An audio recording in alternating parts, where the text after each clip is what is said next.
Reese, thank you very much. And let me not only thank you, but thank the progressive movement throughout this country for electing great progressives to the Congress, more progressives there than we've ever had in recent history, and for mobilizing the American people to justice. So thank you very much for what you are doing, for what Greaser is doing. And let me also thank Pramila Jayapal. She has played an extraordinary role in leading the Progressive Caucus in a way that I would never have imagined. Brothers and sisters, this is a pivotal and unprecedented moment in American history. That's the simple truth. I think all of you know that for the last many decades, the people on top, the very wealthiest people in this country, have become much richer. You now have the totally absurd situation of two people, two billionaires, owning more wealth than the bottom 40%, top 1% owning more wealth than the bottom 92%. You got the 1% owning more wealth than the entire middle class. So in America, you got tens of millions of people whose problems have long been neglected by Congress and by presidents, while the very rich get richer. And what we are finally saying is we're not going to ignore those problems anymore. That now is the time for us to stand up for the working class of this country and tell the billionaires that they're going to have to start paying their fair share of taxes. What we are talking about is not simply a laundry list, a wish list. It is the needs of the American people. We will no longer continue to have the highest rate of childhood poverty of almost any major country on earth. And that's why with the American Rescue Plan and those $300 direct payments, we have cut childhood poverty in America in half, and we ain't going back. We want to further reduce childhood poverty in this country. And if we don't pass the Build Back America plan, poverty for kids will go up. We have a dysfunctional child care system where working families are paying 20, 30% of their limited incomes for child care. Workers are paid starvation wages, and millions of women are unable to go to work because they can't afford child care. That is absurd. We are going to make sure that no family in America pays more than 7% of their incomes for child care. We're going to make pre-K universal and free. We're going to deal with the affordable housing crisis, because we are tired of seeing 500,000 people in this country homeless, sleeping out on the streets. We're tired of 18 million households paying 50% or more of their limited incomes for housing. We're going to deal with climate because we know we have the moral responsibility to address that so that the planet we leave for our kids and grandchildren is healthy and habitable. Yeah, we do have the guts to take on the fossil fuel industry and transform our energy system away from fossil fuel to energy efficiency and sustainable energy. And we're going to deal with the home healthcare crisis. Two issues that I want to spend a minute on deal with healthcare.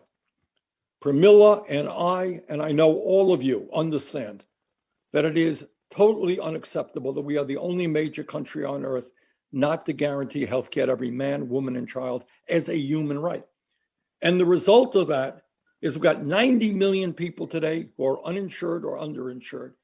We got tens of thousands of people who die each and every year because they can't get to a doctor on time or get the prescription drugs that they need. This cannot and must not be allowed to happen in the wealthiest country on earth.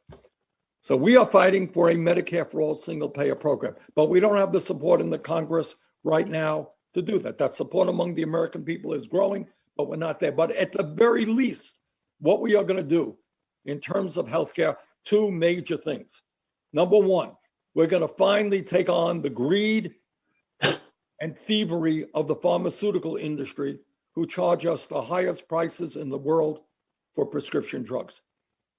Some of you may recall that a couple of years ago, I took a trip with folks from the Midwest into Canada. And I went there not to do sightseeing, but we went there to buy prescription drugs, and we purchased insulin manufactured by the same exact company sold in the United States for 10 times more than we paid in Canada. 10 times more.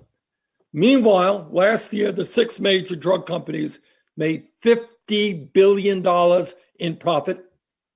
Their CEOs receive huge, exorbitant compensation packages, and yet 1 out of 4 Americans cannot afford the medicine their doctors prescribe. So we are going to take on the pharmaceutical industry and their greed and their dishonesty and the hundreds of millions of dollars. It's true. Hundreds and hundreds of millions of dollars they are spending to defeat the Build Back America plan and our determination to lower the cost of prescription drugs. And the other thing that we are going to do in terms of healthcare, terribly important to the American people, is to expand Medicare to cover dental care, hearing aids, and eyeglasses. You know, in this country, we should not have many, many millions of seniors who have no teeth in their mouths or become sick because they cannot adequately digest their food. That is not acceptable. We cannot continue to have God knows how many seniors who are unable to communicate and listen to their grandchildren or their friends because they can't afford the outrageous cost of hearing aids. And people cannot read newspapers because they can't afford eyeglasses. And that is why, as we continue the fight for a Medicare for all single payer system, at least now, we have got to guarantee that Medicare cover dental care, eyeglasses, and hearing aids. So here we are at a moment when the ruling class of this country, the big money interests, I'm talking about the drug companies, I'm talking about the insurance companies, I'm talking about the fossil fuel industry, we're talking about the billionaires who don't want to pay their fair share of taxes. They are spending ungodly amounts of money to try to defeat what we are doing. But the truth of the matter is, as you have heard from Pramila and Maurice and others, the overwhelming majority of the American people are on our side. They are sick and tired of Washington catering to the needs of the rich and the powerful and campaign contributors. They want us to stand up for them. So that is where we are right now. We are in a moment where if we stand strong, we can bring forth transformative change to improve the lives of working families, Black and white and Latino, Native American, Asian American. We can restore the faith of the American people that their government can work for them and not just the well-connected. So I want to thank all of you at the grassroots level for all that you are doing, and we've got to continue the fight.